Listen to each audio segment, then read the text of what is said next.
दोस्तों, कश्मीर में राहुल गांधी की ताबड़तोड़ मीटिंग्स और इस बीच देश भर में जुमे की नमाज के बाद मुसलमानों का प्रदर्शन ये बताता है कि आतंक के खिलाफ पूरा देश न केवल एकजुट है बल्कि पूरे पाकिस्तान को समझना चाहिए कि जब हिंदुस्तान पर कोई आंख उठाता है तो यहाँ का नागरिक धर्म, मजहब, जाति भूलकर एक हो जाता है। सबसे पहले आपके सामने राहुल गांधी की पूरी कश्मीर यात्रा के बारे में ब्यौरा रख देती हूँ। दोस्तों, राहुल गांधी ने अभी कुछ देर पहले अनंतनाग के अस्पताल में घायलों का हाल जाना। दोस्तों, अनंतनाग के सरकारी अस्पताल में वो घायल अभी भी अपना स्वास्थ्य लाभ ले रहे हैं जो कि इस आतंकी हमले में घायल हुए हैं। राहुल गांधी ने उनसे मुलाकात की और उनसे उनके जल्द स्वस्थ होने की कामना की। इसके अलावा दोस्तों, राहुल गांधी अभी कुछ देर पहले उमर अब्दुल्ला से भी मिलने गए हैं। राहुल गांधी ने उमर अब्दुल्ला से उनके घर में मुलाकात की। दोस्तों, उमर अब्दुल्ला के आवास में राहुल गांधी के अंदर जाने की तमाम फुटेज अब मीडिया में चल रही है। माना यह जा रहा है कि राहुल गांधी की ये जो मीटिंग है उमर अब्दुल्ला के साथ बहुत ही महत्वपूर्ण है, क्योंकि दोस्तों जम्मू कश्मीर में इंडिया गठबंधन की सरकार है और ये बात सही है कि उमर अब्दुल्ला के पास ना तो पुलिस है, ना ही वहां का कोई खुफिया तंत्र उमर अब्दुल्ला को रिपोर्ट करता है। बेसिकली जम्मू कश्मीर का पूरा तंत्र जो है, प्रशासनिक तंत्र हो या वहां का जो सुरक्षा का तंत्र है, वो अमित शाह को रिपोर्ट करता है। लेकिन फिर भी राहुल गांधी इंडिया गठबंधन के नेता के तौर पर तो यहाँ जा ही रहे हैं, बल्कि विपक्ष के नेता के तौर पर भी जा रहे हैं, न केवल लोगों का हालचाल जानने बल्कि ये संदेश देने कि चाहे सत्ता पक्ष हो या विपक्ष, हर कोई इस देश के खिलाफ हुए हमले में न केवल एकजुट है बल्कि सख्त संदेश पाकिस्तान को देना चाहता है। यही नहीं दोस्तों, राहुल गांधी ने जम्मू कश्मीर में अपनी पार्टी के कार्यकर्ताओं के साथ भी मुलाकात की। ये देखिए, कांग्रेस पार्टी ने इन तस्वीरों को शेयर किया है जिसमें राहुल गांधी मीटिंग लेते हुए दिखाई दे रहे हैं और खड़े होकर कार्यकर्ता उनको पूरे मामले की जानकारी दे रहे हैं। दोस्तों, इसके अलावा ये तस्वीर भी शेयर की गई जिसमें राहुल गांधी के साथ स्थानीय लोग खड़े हुए हैं। जी हाँ, राहुल गांधी ने कश्मीर के स्थानीय लोगों से भी मुलाकात की, उनसे बात की और इस वक्त की स्थिति का जायजा लिया। दोस्तों, राहुल गांधी ने बताया कि वो न केवल मुख्यमंत्री बल्कि अमित शाह के अंडर आने वाले एलजी मनोज सिन्हा से भी मिले। अपनी ताबड़तोड़ मुलाकातों और मीटिंग्स के बाद राहुल गांधी मीडिया के सामने आए और अंग्रेजी में उन्होंने एक संदेश दिया। राहुल गांधी ने कहा कि जो कुछ भी हुआ उसके पीछे समाज को बांटने की मंशा है और ये जरूरी है कि हर भारतीय एकजुट होकर खड़ा हो और आतंकवादियों की कोशिशों को परास्त करे। ये देखकर दुख होता है कि कुछ लोग कश्मीर और देश के बाकी हिस्सों में मेरे भाइयों और बहनों पर हमला कर रहे हैं। इस घिनौनी कार्रवाई से लड़ने और आतंकवाद को हमेशा के लिए हराने के लिए एकजुट और साथ खड़े रहने की जरूरत है। मैंने मुख्यमंत्री और उपराज्यपाल से भी मुलाकात की है। उन्होंने मुझे घटना के बारे में जानकारी दी है और मैंने उन दोनों को आश्वासन दिया है कि मैं और हमारी पार्टी उनका पूरा समर्थन करेगी। यहाँ एक चीज मैं आपको बताऊं दोस्तों, देश भर में सोशल मीडिया में एक मांग भी उठ रही है कि प्रधानमंत्री अगर बिहार जा सकते हैं तो फिर कश्मीर क्यों नहीं जा सकते। हालांकि मैं लगातार बता रही हूँ दोस्तों कि पीएम का कश्मीर दौरा इस वक्त वहां पर जो भी ऑपरेशंस चल रहे हैं उनको एक तरह से प्रभावित करता होता क्या है, जब पीएम कहीं जाते हैं तो पूरा का पूरा उनका अलग प्रोटोकॉल होता है और इस वक्त अगर पीएम के प्रोटोकॉल पर पूरा वहां पर एजेंसियां लग गई तो जो ऑपरेशंस वहां पर चल रहे हैं हमारी सेना के, उन पे खलल ना पड़ जाए, इसीलिए शायद मोदी वहां ना जा रहे हों।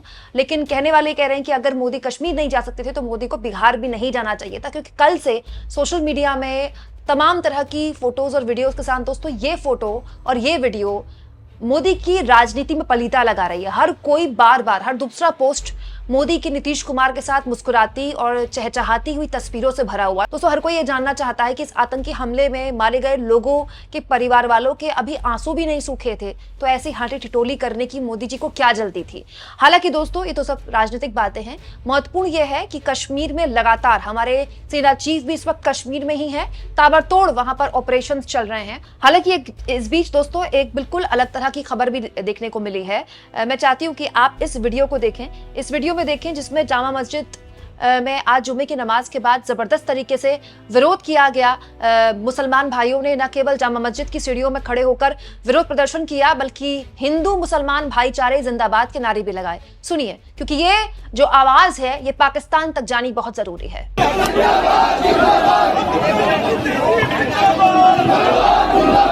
हिंदू मुसलमान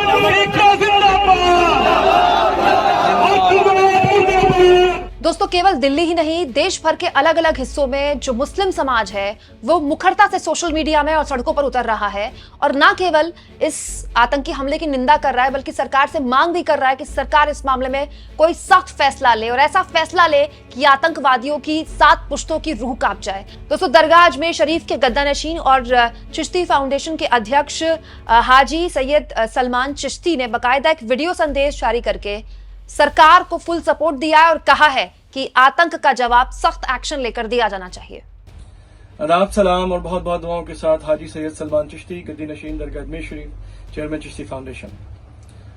सबसे पहले हम दुआ करते हैं उन तमाम भारतीयों की जो इस दहशतगर्दी के एक्ट में जिनकी जानें गई हैं और जो जख्मी हैं उनकी सेहत के लिए दुआ करते हैं।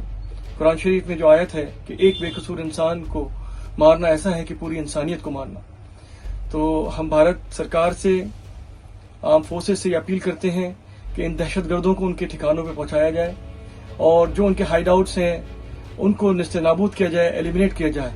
इस दहशतगर्दी की हम सख्त से सख्त अल्फाजों में मजम्मत करते हैं और हम पूरी दुनिया के लीडर्स से भी अपील करते हैं कि जहां कहीं भी दहशतगर्दी है उसको एलिमिनेट किया जाए, जो भी इनके फंडर्स हैं उनको एलिमिनेट किया जाए।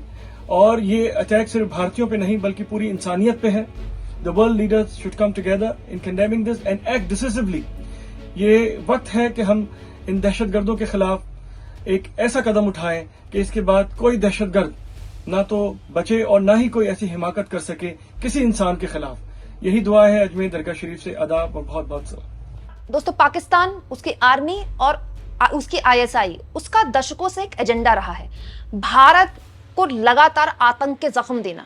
पहले पाकिस्तान ने भारत को कमजोर करने की कोशिश की, हम पर युद्ध थोप के, लेकिन पाकिस्तान उसमें जीत नहीं पाया। तो पाकिस्तान को करगिल के बाद समझ में आ गया कि इनसे युद्ध में तो हम जीत नहीं सकते, युद्ध लंबा खिंच सकता है और हमारी अर्थव्यवस्था की कमर वैसी टूटी हुई है तो हमसे युद्ध तो लड़ नहीं सकते। फिर पाकिस्तान ने एक दूसरी स्ट्रैटेजी अपनाई, प्रॉक्सी वॉर की।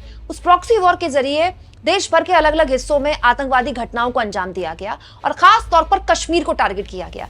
अब आप इस पूरे आतंकी हमले को देखिए, कश्मीर को टारगेट भले ही ये आतंकवादियों ने किया हो, लेकिन जिन लोगों को निशाना बनाया गया वो देश के अलग अलग हिस्सों में है। कोई कर्नाटक से है, कोई गुजरात से है, कोई महाराष्ट्र से है, कोई उत्तर प्रदेश से है। तो कश्मीर में टूरिस्ट को टारगेट करके उन्होंने देश भर के लोगों को टारगेट कर दिया। और दूसरा, हिंदुओं की पहचान जानकर गोली मारने का ये पूरा का पूरा तरीका है दोस्तों, एक पैटर्न है जिसके जरिए आईएसआई चाहता है, पाकिस्तान की आर्मी चाहती है, पाकिस्तान चाहता है कि हिंदू मुसलमान डिवाइड जो है वो भारत में और बढ़े। आतंकी हमले के जरिए तो हम भारत को नुकसान पहुंचाएं, हिंदू मुसलमान डिवाइड इतना लंबा कर दें कि दशकों तक भारत के समाज में वो डिवाइड बना रहे। लेकिन भारत के मुसलमानों ने आज जुमे की नमाज के बाद जिस तरह से सड़क देश भर में विरोध प्रदर्शन किए, आतंक के खिलाफ हल्ला बोला, ये बताता है कि भारत का मुसलमान अब किसी भी हाल में ऐसे किसी प्रोपेगेंडा में आने के लिए तैयार नहीं है।